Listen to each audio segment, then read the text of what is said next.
Hey everyone, Gamma here. I hope you're all having a lovely weekend. I may end up uploading this side of midnight, so it's still technically a weekend. No, I've been quite looking forward to making this video, so yeah, no, I hope this is a good one. So this week is Mental Health Awareness Week. I think it might be a whole month dedicated to it, but I think this may be the primary week for it. So I thought this would be a really good opportunity for me to sort of lay out. I know I talk about it quite openly in a lot of my videos, but I think that as somebody who creates resources dedicated to people who are going through treatment, I feel like the mental health aspect of that is just as important as the physical side. So I wanted to make a video, like I say, outlining my history with mental health issues, how that was impacted by my cancer treatment, and sort of how it's all going at the minute. Really, a pretty frank discussion. How I manage it, what my plans are for the future in relation to help and to coping with it.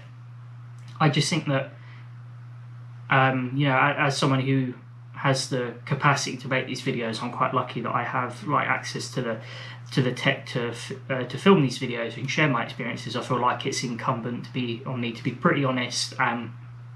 Just see if I can reach out to somebody who's got similar experiences or is looking for somebody with similar experiences to, I guess, try and relate to and understand maybe like some new coping mechanisms or anything useful like that. So I guess with all waffling aside, I personally have quite an extensive history when it comes to mental health issues. Anxiety is something that's been very prevalent throughout most of my life. So I'd say even as a child, it became a lot more prevalent when I was a teenager. In sort of my childhood and pre-teen years, I was quite an anxious individual. Due to some difficulties in sort of my personal and family life, I developed anxiety around sort of a lot of situations that will come unexpectedly. I developed a lot of coping mechanisms so I was sort of always worried about hypotheticals, so I'd always plan out my responses to all of these sort of millions of different scenarios, so that I could figure out what the best response would be to any given situation, so that I could avoid having sort of a bad time. And that pattern of behaviour that early on sort of triggered this quite constant anxiety, because I was always worried about things going wrong or upsetting people through actions that I understand now to be perfectly regular. I developed sort of the association that self-advocacy was confrontation, which isn't necessarily the case at all. I got anxious today because when we got home and when I came back from church today, a delivery driver was parked in our space at our flat, and I asked him to move, and it was a very sterile and uneventful incident. But I was quite anxious about it afterwards, and I felt as though I'd been confrontational simply by asking the person to move. So I hope that gives the sort of context of understanding how my mind works in that area. So I was always quite anxious. I was planning out all of these scenarios because I didn't want to get into a situation where someone was being unpleasant towards me, and I'd always sort of devise all of these different strategies, and they were usually the best ones were usually the ones that ended up with the least amount of conflict in my head. And that's something that sometimes continues now, so I don't always advocate for myself as well as I should. I don't make sure I'm represented all of the time. I have habits of I'll miss out if it means that somebody's more inclined to like me, which isn't healthy at all. And sort of as we go through this video, I have some almost counterintuitive behaviours that accompany that as well. But so that anxiety's followed me throughout quite a lot. So I'd have to send friends into shops to I'd give them the money and I'd tell them what I wanted, and I'd sort of hide outside and I'd go, right, yeah, you go and do it. And I was lucky to have friends that were willing to do that for me. And over the years, I was able to, I guess, fight back against this anxiety by gradually acclimatizing myself by doing things that I didn't want to do or things that felt uncomfortable to do, but I understood I probably needed to do for my own sake. So forcing myself to go into the shop, to go to the barbers and talk to people or strangers, use public transport, because these are all things that are an everyday part of life. But for somebody who has quite bad social anxiety or other mental illnesses, it can impede your ability just to function within society, and it's really hard. I like to think that in general, perhaps not always, but at least in front of a camera, I'm quite soft-spoken and I come across quite confident, but it's from dealing with these issues from a very young age, you become very, very good at masking your true feelings, which is useful. It has its benefits from that perspective. At least you blend in and appear like a normal person, really. But it means you're always on edge in a lot of situations where you really don't need to be in, and it's a shame. And as somebody who works in sort of the technology and sort of digital space and markets themselves as a professional and someone who aspires to be an author and makes these videos, it can create real difficulty, and that's something that I still struggle with today. I think eventually I did get to a point where I did get to a point where I was slightly better with it. I also have problems with not wanting to appear as like a genuine representation of myself. I think if you're constantly planning out how you're going to behave in every social situation in a way that means that people aren't going to dislike you or that you're not going to embarrass yourself, then you end up creating a very inauthentic version of yourself.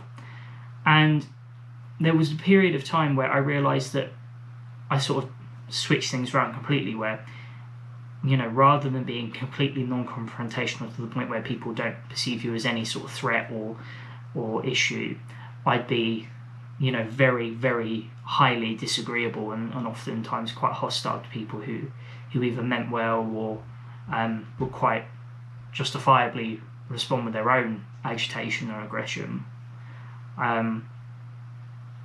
because it's safe, because you understand, where you stand. Then you right, we don't like each other because we've had a bad interaction, and this version of myself that's putting out is very impervious to judgment or argument, because look at me, I don't care, I'm very aggressive and very self-assured. And neither of these really work, because in one you don't make any sort of impact and you end up getting upset because you, like I say, you don't bargain for your own interests ever. You don't really get what you want. And then on the other hand, you end up upsetting everybody because you haven't been very pleasant, which is something that, with the benefit of hindsight, I struggle with quite a lot of the memories of. Particularly how, sometimes how I behaved in school wasn't always the best. And I don't think anybody does a great job of being an adult when you're at school. But yeah, I carry that regret with me, but I think it's useful because it helps me inform my decision making now. I think to an extent I probably lost the balance a little bit from my cancer treatment, which is, that's sort of how what we're leading into now, sort of how cancer affected my ability to cope with my mental illness. I think I'd reached a point where I'd overcome quite a few difficulties and difficult situations in life, that I felt that even if I wasn't doing things the best way, I felt confident in how I was doing them. Which in hindsight again meant that I didn't always take things for granted, and I wasn't very open-minded. Which cancer completely flipped on its head, because when you're doing treatment, despite how traumatic that time is, it's a very still and oftentimes quite calm time, where you spend hours a day attached to a drip stand or in bed, not really being able to get out and about, and all you have time for is to think and to evaluate yourself and who you stand for, because there's that reality of, well, I very well might die soon, so am I pleased with how people are going to remember me? If I were to go right now, what would people think? And I wasn't particularly satisfied in that sense. And I regressed in quite a few areas. I became more socially anxious again because of the isolation and the threat of infection from being immunocompromised, which is something I've learned to deal with a fair bit better since treatment, because we've all sort of dealt with it through the coronavirus pandemic. But yeah, no, I regressed quite a bit. I learned to understand quite a bit about myself. I found my faith. I found the understanding that I often treated faith and religion almost like a parent I was lashing out at. Like, I never entertained the idea. I was very ingrained in the idea of my atheism and secularism and a lot of other beliefs I had at the time, and I still hold quite a few. I'm very much an unorthodox Christian in the sense that my views don't always strictly adhere to doctrine, but I'm a big advocate of freedom of expression when it comes to your faith. I think people, the way we invite people into faith and how we grow the church is through enabling people to explore their faith in a safe environment. And when it comes to certain parts of the story we tell, come to their own conclusions, because people aren't dumb, they don't need to be told what to think. For me, religion is about the sense of community and striving for betterness and to be good disciples as a community, rather than us strictly following all of the rules of ceremony, although I enjoy ceremony quite a bit. Just giving the freedom to be who they want to be within the sphere of religion, I think is just as important as any other part of society. But that's a tangent that I've gone off on. I think as well, I think it's very obvious that I have some notes that I'm referring to, but with some chemo brain left over, I'm gonna forget things if I don't have it written down, which is what I sort of keep glancing over to all the time. I think as well, being stuck in that one place where I had nothing else going on but my illness, and seeing friends go to uni, apprentices that I work with achieving things and doing well, and everyone else in my life just sort of being able to live quite normally, that was hard. And it creates the thing that I probably struggle with most at the minute is this sense of urgency, because I'm very acutely aware of my own mortality, and the threat of recurrence, and all of the other nasty things that have and could come from doing my treatment. And it creates sort of, like I said, a sense of urgency, this rush where I have to achieve all of these big things that I want to do, because God knows how much time there is to do it. And that means that I don't always get to take stock of the things that I have been able to achieve. And it is, one of the criticisms of the main criticisms I have of myself right now. And I know it's something that the people close to me worry about, because when I look at it objectively, I've done okay so far. I haven't always gotten everything right, but at the very least I do my best to try and be better when I get it wrong. And I have the flat, I'm surrounded by my tech and my trinkets and all of these things that that make me happy, which is less important than having my family and having Shannon, and being able to spend time with friends and people who make me happy. I think that's probably the main thing that I'm grateful for. But mental health can sometimes get in the way of that.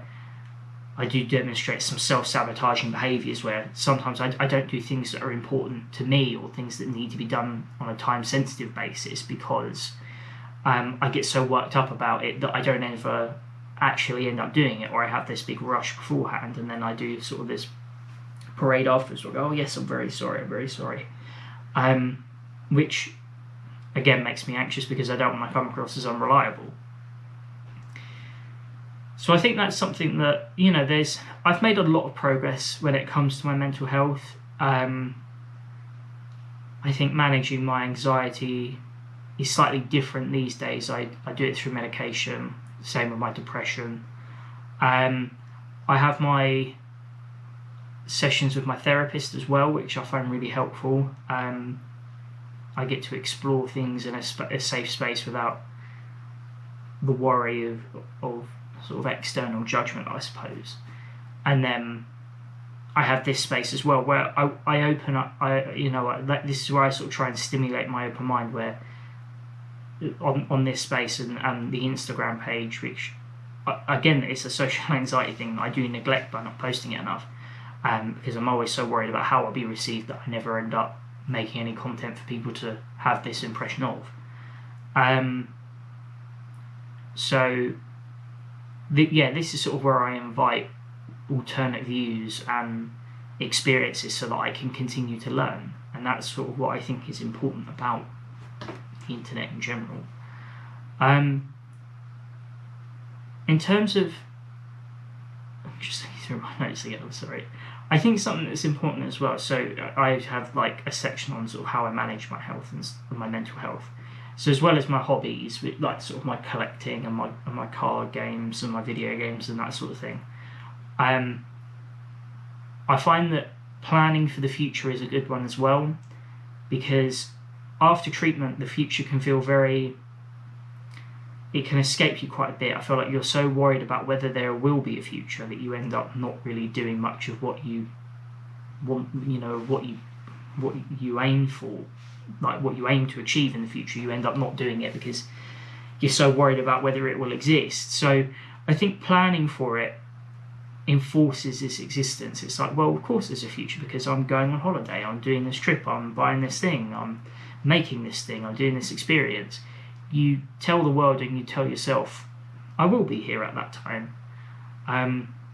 You make it real in that way when you plan for things, and that's something that's important to me, and I think that's something that I would advise people do as well. And to sort of round off, I have plans on trying to improve my mental health more. I think being physically active is probably the main one that I need to try and improve. My plan is to finally start going to the gym again and seeing if that helps with my energy levels and my self-esteem and sort of making me feel better mentally as well.